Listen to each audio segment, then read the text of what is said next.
Good morning বন্ধুরা, welcome back to my channel NK Dream Life ব্লগে। আজ আমার নতুন ব্লগ হচ্ছে নতুন বাড়িতে প্রথম দিন আমার কেমন কাটলো আর সারাদিন আমি কি করলাম, আমার লাইফস্টাইল কেমন ছিল সেটাই আজকে আমি তোমাদেরকে শেয়ার করব। তো বন্ধুরা, ভিডিওটি স্কিপ না করে পুরো ভিডিওটা দেখার অনুরোধ রইল। এই অল্প দিনের মধ্যে তোমরা আমাকে অনেক তোমাদের ভালোবাসা দিয়েছো, আর তোমাদের ভালোবাসা পেয়ে আমি অনেকটা পথ চলতে শিখে গেছি। আর এইভাবেই তোমরা আমার পাশে থেকো আর আমার সাথে থেকো। ঘুমোতে অনেক রাত হয়ে গেছিল, তাই জন্যই উঠতে একটু লেট হয়ে গেল। সকাল সকাল উঠে আমি কি করব কিছুই বুঝতে পারছিলাম না, কারণ আজকে আমার অনেক শিডিউল রেডি করা ছিল। প্রথমে আমার আজকে ঘরেও অনেক কাজ ছিল, অনলাইনেও অনেক কাজ ছিল, তাই জন্য কি করব বুঝতেই পারছি না। সকাল 7:30 বেজে গেছে। তো যাই হোক, দেখো আমি কিভাবে ম্যানেজ করলাম।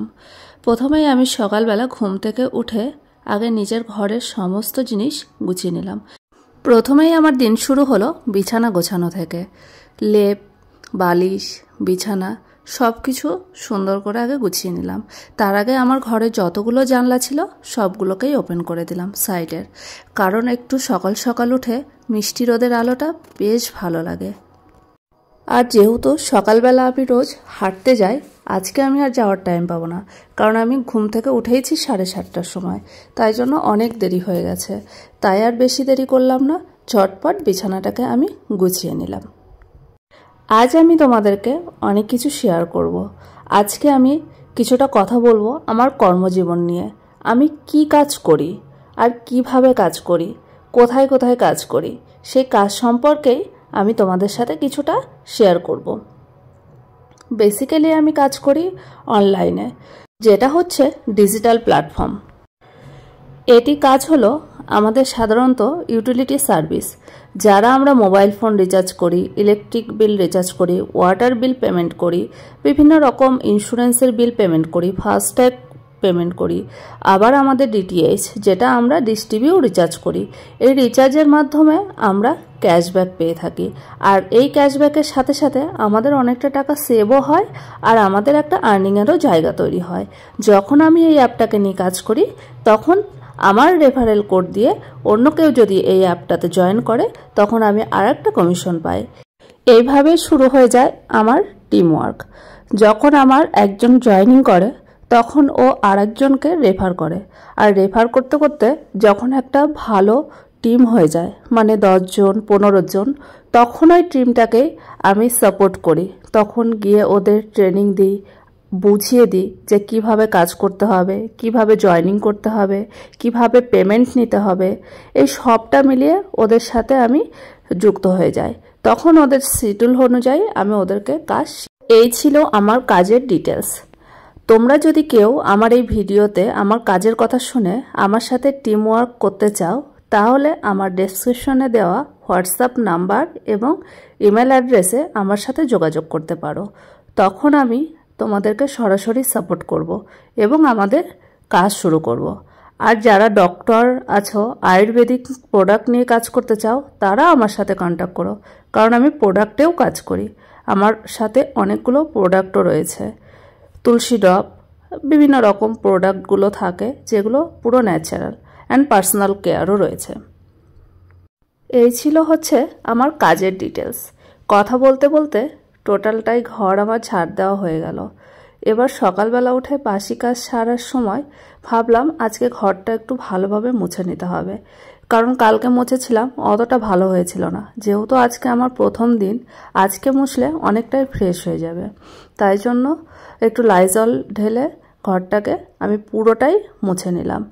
যেহেতু আমার পায়ে ব্যথা, হাঁটুতে মানে অপারেশন আছে, পাত্তিও ভরা আছে, তাই জন্য আমি নিচু হয়ে কোনো কাজ করতে পারি না, খুব অসুবিধা হয়, আর পায়েও ভীষণ লাগে। হয়তো আর 3 থেকে 4 মাস পর বা 6 মাস পর ডক্টরকে চেক আপ করাতে হবে। চেক আপ করানোর পরে যদি হাড় আমার জয়েন্ট লেগে যায়, তাহলে আমাকে অপারেশন করে আবার ওই পাত্তিটাকে বের করে দেবে। এটা ভাবলে আমার ভীষণ ভয় লাগে, জানো তো, কারণ একবার থিয়েটারে অপারেশন করেছি, তখন এতটা আমার ভয় ছিল আর এতটা মানে ব্যথা সহ্য করেছি আমি তোমাদেরকে বলে বোঝাতে পারবো না। নেক্সট বার যখন অপারেশনের কথা মনে হয় তখন আমার ভীষণ ভয় লাগে। তো বেসিক্যালি আমার সমস্ত কাজ কমপ্লিট হয়ে যাওয়ার পরে আমি জানালাটা খুলে দিচ্ছি। এই জানালাটা একটু লেটেই খুলি, কারণ এই সাইডটা অনেকটাই জঙ্গল, তো সাপ পোকামাকড় আসারও একটা ভয় থাকে।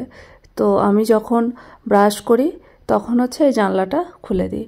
আর জানলার সাথে আমি চুলের গার্ডারগুলোও লাগিয়ে রাখি, কারণ ওখান থেকে হাওয়া আসে আর ভেজা গার্ডারগুলো ঠিক শুকিয়ে যায়।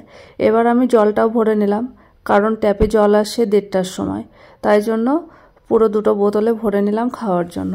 যখন জল আসবে তখন পুরোটাই ভরে নেব। এখন ব্রাশ করতে করতে স্নান করতে চলে গেলাম। স্নান সেরে এসে একটু ভাবছি যে একটু ঝটপটি বেরিয়ে যাব, কারণ আজকে হাতে আমার একটুও টাইম নাই। আর আজকে শ্যাম্পুও করে নিলাম, কারণ চুলগুলো অনেক রাফ হয়ে গেছিলো। বেসিক্যালি আমি ডাব শ্যাম্পু ইউজ করি, ওর সাথে কন্ডিশনার থাকে। আজকে চুলটা অনেক হালকা লাগছে, কিন্তু একটু চুলটা ঝরছে বেশি। তো চুল ঝাড়ার পরে জামা কাপড়গুলো মেলতে চলে গেলাম, কারণ হচ্ছে এটা আমাদের সবাই একসাথে মিশি, কারণ আমাদের রুমের পাশে আরেকজন আন্টি থাকেন, উনিও জামা কাপড়গুলো ওখানেই মেলে দেয়। আর আমাদের দাদা বৌদি, মানে যে বাড়িটাতে আমি ভাড়া নিয়েছি সেই বাড়ির উপরে মালিকরা থাকে, তো ওনারাও মিডিলে নিচে এসে শাড়ি জামা কাপড় মেলে। তো ভীষণ ভালো একটা ন্যাচারাল পরিবেশ, এনাদের ব্যবহারও খুব ভালো। আমার তো ভীষণ ভালো লাগছে এখানে। তো তোমরাও জানিও আমার জায়গাটা কেমন লাগছে তোমাদের দেখতে, আর আমার এই ছোট্ট সংসারটা তোমার কেমন লাগছে। একলা মানুষের একলা সংসার, কারণ আমার ছেলে তো হস্টেলে থাকে, তাই আমি এখানে একাই থাকি। এই একাকিত্ব লাইফটাকে তোমাদের সাথে আমি শেয়ার করে নেওয়ার জন্য আমার এই এনকে ড্রিম লাইফ ব্লগ চ্যানেলের জন্ম। আমার চ্যানেলে যারা আমার নতুন বন্ধুরা আমার ভিডিও দেখছো, এখনও আমার চ্যানেলটিকে সাবস্ক্রাইব করোনি, অবশ্যই আমার চ্যানেলটিকে সাবস্ক্রাইব করে নিও। জামা কাপড় মেলার শেষে আমি রুমে আসলাম। রুমে এসে, কারণ সকালবেলা আমাকে একটু ঠাকুরের নাম নিতে হয়, সেই জন্য এখানে আমার রুমে ঠাকুর বসানো হয়নি এখনও, সেরকম আমার দিন মেলেনি।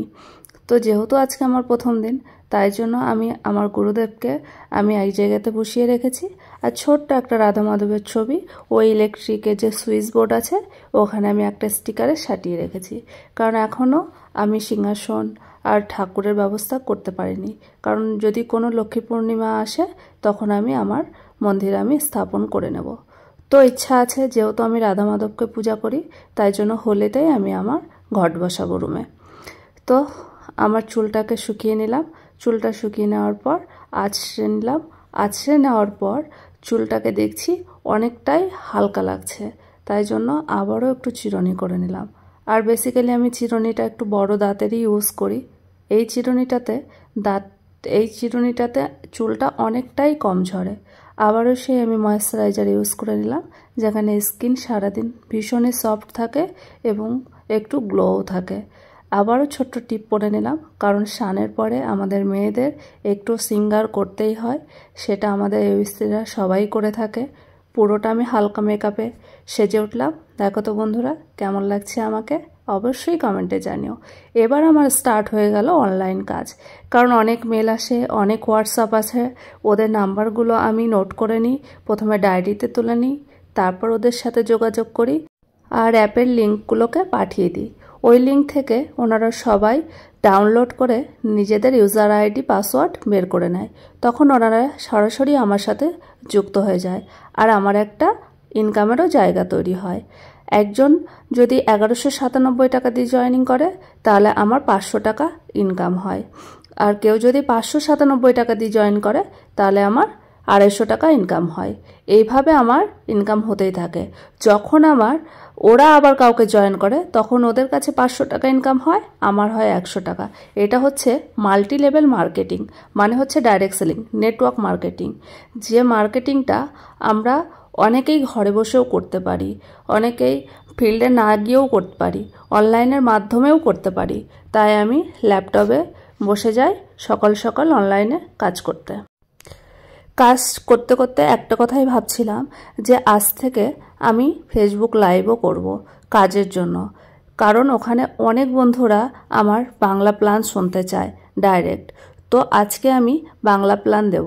আর একটা আমার ইউটিউব চ্যানেল আছে যেখানে আমার এই কোম্পানির প্ল্যান এবং আমার লিঙ্ক দেওয়া আছে, ওটা আমার নামেই, নূপুর সরকার সাহা, ওই নামটাতেই আমার ওই চ্যানেলটা আছে।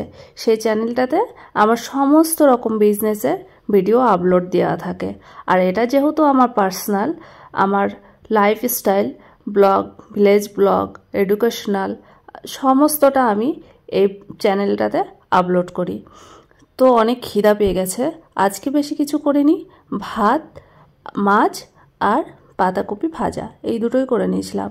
আর রাত্রেবেলা আমাকে দাদা বৌদি মিষ্টি দিয়েছিল, সেই মিষ্টিটাই আজকে আমি দুপুরবেলা ভাতের সাথে খেয়ে নিলাম। খেতে খেতে একটাই কথা চিন্তা করছিলাম যে আমি যখন বিকেলবেলা ফিল্ডে বেরোবো তখন 4 জন মানে বাইরে থেকে দাদারা আসবে। একজন আসবে ফালাকাটা থেকে আর একজন আসবে হচ্ছে শিলিগুড়ি থেকে। দুজনের এই জলপাইগুড়িতে রিলেটিভ আছে, দুজনেই এর আগে একটা নেটওয়ার্কিংয়ে কাজ করেছে। উনি আমার অনলাইনে আমার ভিডিওগুলো দেখেছেন এবং অনলাইনে সমস্ত পোস্ট দেখেছেন। তো ফেসবুক থেকে আমার সাথে ওনারা সরাসরি কন্ট্যাক্ট করেছেন। তো ওনাদেরকেই আজকে কথা দিয়েছি। তো আমরা কিছুটা দূরে গিয়ে একটা রেস্টুরেন্টে বসবো, যেখানে ওনাদেরকে মিটিং দেওয়ার পরে একদম রাতের ডিনার সেরে বাড়িতে আসব। তো এটাই ভাবছি যে ভালো হবে, কারণ বাড়িতে তো ডাকতে পারবো না, আর বাড়িতে যেহেতু আমি একা থাকি ওই জন্য আমি ডাকিও না। আর একটা দিদি আছে, ও আজকে যেহেতু আমার সাথে ফিল্ডে যাবে ওই জন্য আমি একটু রাতের পরেই ওনাদেরকে টাইম দিয়েছি, কারণ সারাদিন অনেক খাটাখাটনি হয়েছে, ওই জন্য দিনের বেলাতে টাইম দিইনি। কারণ অনলাইনেও আজকে অনেকগুলো কাজ সেট আপ ছিল, আর যেহেতু আমি পড়াশোনাও করি, অনলাইনে আমার কোর্সও ছিল, আজকে ক্লাসও ছিল, ওই ক্লাসগুলো অ্যাটেন্ড করে আমি একদম টাইম পাইনি। খেতে খেতে আবার বাকিটা শিডিউল রেডি করে নিলাম। তোমরা দেখতেই পাচ্ছ আমার প্রায় খাওয়া শেষের দিকে। এবার আমি রেডি হয়ে যাব। রেডি হতে হতেই ফ্লিপকার্ট থেকে একটা ফোন আসলো, দেখতে পাচ্ছ, এটা হচ্ছে আমার ছোট্ট নাতনি, ও আমাকে ঠাম্মু বলে ডাকে, আমার তো ভীষণ ভালো লাগে। দেখো, ফ্লিপকার্টের এই ভাইটা আমাকে ফোন করেছিল, কারণ আমার একটা পার্সেল অর্ডার দেওয়া ছিল, সেটা হচ্ছে কোট, ওটা হচ্ছে আমাদের একটা মিটিং আছে ফালাকাটাতে, সেই জন্য আমি অর্ডার করেছিলাম অনলাইন থেকে। তো তোমরা দেখতেই পাচ্ছ ভাইটাকে আমি কিছুটা অনলাইন পেমেন্ট করেছি আর কিছুটা ক্যাশ দিয়েছি। তো ও পার্সেলটা পুরোটাই ওপেন করে নিচ্ছে, তার আগে আমার পারমিশন নিয়ে নিয়েছে। আমি বলছিলাম যে না, আনবক্সিংটা আমি নিজে করে নিতে পারবো। তো ও বলল যে কোয়ালিটি চেক করার জন্য আমি আনবক্সিংটা করে দিই, যদি কোয়ালিটি ড্যামেজ বেরোয় তাহলে আপনি সঙ্গে সঙ্গে ক্যান্সেল করে দিতে পারবেন। আমি বললাম বেশ ভালো বলেছে, তাই জন্য আমি রাস্তাতেই আনবক্সিং করে নিলাম। ও করে পুরোটা ব্লেজারকে ওপেন করে টোটালটাই দেখে নিল যে কেমন আছে। আমি অবশ্য তোমাদেরকে পরে পরে দেখাবো, আগে ও চেক করে নিক। তারপরে আমার ফোনে ও একটা ওটিপি পাঠালো, আমি ডেলিভারি ওটিপিটা দিয়ে দিলাম এবং আমি পার্সেলটাকে রিসিভ করে নিলাম। তো তোমাদেরকে আমরা দেখিয়ে দেবো যে আমার পার্সেলটা কেমন হয়েছে। একটু লোয়েস্ট রেঞ্জেই নিয়েছি, তোমরা সবাই দেখতে পাবে। আমি তোমাদেরকে কিছুক্ষণ পরে রুমে গিয়ে পরে দেখাচ্ছি, যেহেতু রাস্তা থেকে রুমটা অনেকটাই ডিস্টেন্স। আর দেখো আনবক্সিং করাই আছে, ওই জন্য আমাকে আর এক্সট্রা করে প্যাকেট খুলতে হলো না, খোলাই আছে টোটালটা, তাই জন্যই আমি সরাসরি প্যাকেট থেকে ওপেন করে নিয়ে পরে নিলাম। হাতে নিয়ে দেখলাম দাম অনুযায়ী কোয়ালিটি মন্দ নয়, মোটামুটি আমার এই বাজেট অনুযায়ী ঠিকই আছে, খারাপ লাগছে না। তবে এটাকে আয়রন করতে হবে, কারণ অনেকটা হাতার সাইড দিয়ে একটু কুচকে আছে। তো যাই হোক, আমি আগে দেখে নিই সাইজ আর কোথাও ডিসপুট আছে কিনা, তাই জন্য আমি বোতামগুলোকে খুলে নিয়ে একবার পরে নিলাম। যেহেতু আমাকে শার্ট পরতে হয় তাই জন্য আমি ব্লেজার নিয়ে নিলাম। আর কেমন হয়েছে দেখো, কালারটা ছিল পুরো ব্ল্যাক, আর অনেকটা আমার ঠিকই হয়েছে কারণ সাইজ এক্সেল নিয়েছিলাম। তো এই ছিল আমার আনবক্সিং ব্লেজার। তো তোমাদের কেমন লাগছে অবশ্যই সেটা আমাকে কমেন্টে জানিও। এবার আমি ফিল্ডে বেরিয়ে গেলাম। যখন আমি ফিল্ডে বেরিয়ে গেলাম তখন তো আমি ভিডিও করতে পারবো না, কারণ যেহেতু অনেকজন থাকে টিমের অনেক দাদা ভাইরা থাকে।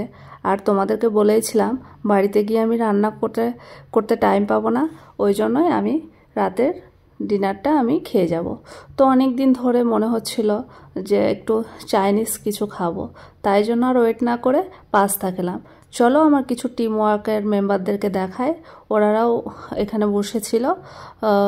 দেখো এই দাদাগুলো সবাই আমার কনসেপ্টগুলো শুনছিল, ওনারাও আমার সাথে জয়েন হলো। তারপর আমি ঝটপট কাজ সেরে বাড়ি চলে আসলাম এবং অনেক রাত হয়ে গেছে, 10:30 নাগাদ বেজে গেছে, তাই আমি দেরি না করে চটপট ঘুমিয়ে পড়লাম।